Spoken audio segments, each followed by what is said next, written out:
အားလုံးပဲမင်္ဂလာပါခင်ဗျာကျွန်တော်ဒီဖတ်ပြပေးမှာတော့တစီမျက်လုံးမဂ္ဂဇင်းစာအုပ်တွေကတမိုင်းနဲ့ရတစီများဆိုတဲ့ဇာတ်လမ်းလေးပဲဖြစ်ပါတယ်ခင်ဗျာကျွန်တော်တို့ငယ်စဉ်မှစ၍ယနေ့တိုင်းအမျိုးမျိုးအကုန်ပုံသောတရက်တစီဇာတ်လမ်းများကိုကြားခဲ့ကြရသည်တရက်တစီဆိုဒီမှာအမှန်တကယ်ပင်ရှိသလိုဖျားရှင်တဲ့ထက်ကဗုဒ္ဓစာပေများတွေမူအထင်ရှားရှိခဲ့သည်မှန်၏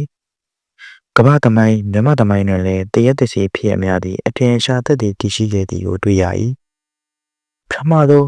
ကမ္ဘာစာပေသက်တွင်တရက်သက်စီအကြောင်းကိုတွေ့ရသည်မှာရောမလူမျိုးစာရေးဆရာပလင်နင်းဆိုပြီးပေးစာတစ်စောင်နဲ့ပင်ဖြစ်သည်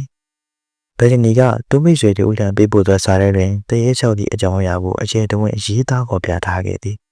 ရောမမြို့တွင်အေတင်မြို့သားတဦးပိုင်အိမ်တစ်လုံးရှိသည်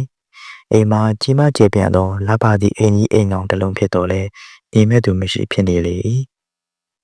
အကြောင်းမှာအလွန်ဆိုးတမ်းပြီးဆဆုပ်เสียကောင်းတဲ့တရဲအိုကြီးတစ်ပေါင်မင်းတောင်းရွံ့နေသောကြောင့်ဖြစ်သည်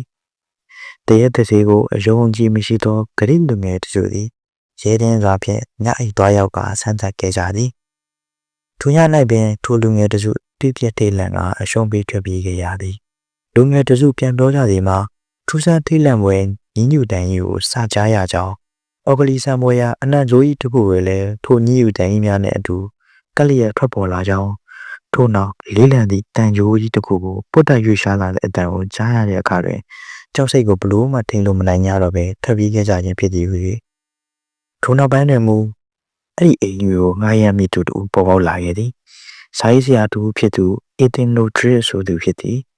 သူသည်ထိုအိမ်ကြီးစိတ်ငြိမ်မှုကိုမြင်မြင်ချင်းအလွန်သဘောကျခဲ့သည်ဇင်းတော်ကလည်းအလွန်ချိုနေခဲ့သည်အိမ်ကအတိအလဲမင်၎င်းအိမ်၌တရက်တကောင်ရှိကြောင်းပြောတော်ညာသူသည်နောက်မဆုတ်ပဲငားရမ်းခဲ့လေထိုညကအိမ်ကိုငားရမ်းလိုက်သူအေတင်နိုဒရစ်သည်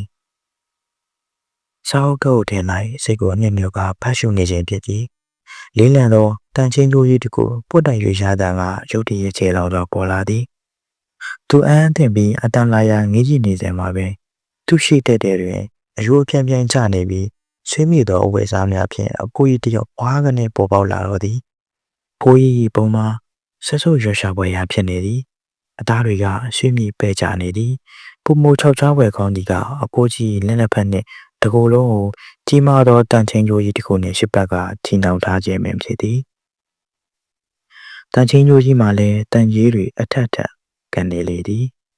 အေတင်ဒိုရစ်သည်တက်တီကောင်းသူတစ်ယောက်ဖြစ်သည်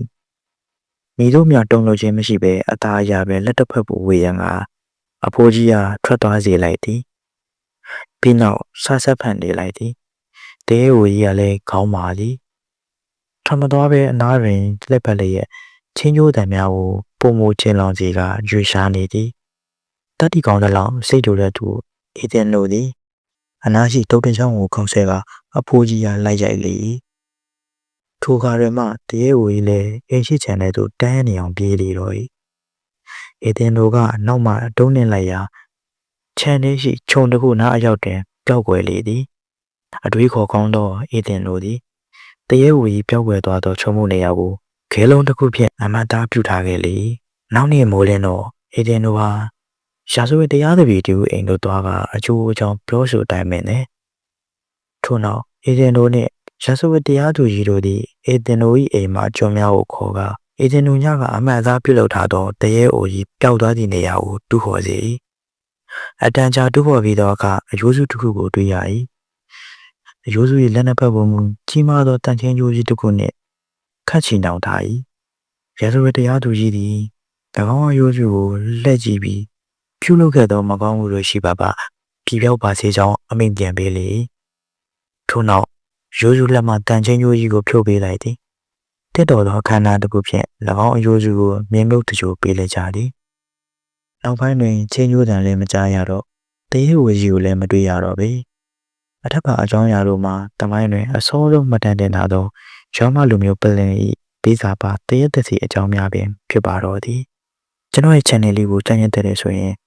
ကျွန်တော်ရဲ့ video လေးကို like လုပ်ပြီး channel လေးကိုလည်း subscribe လုပ်ခဲ့ပေးကြပါဦးခင်ဗျာအားလုံးကိုကျေးဇူးတင်ပါတယ်ခင်ဗျာ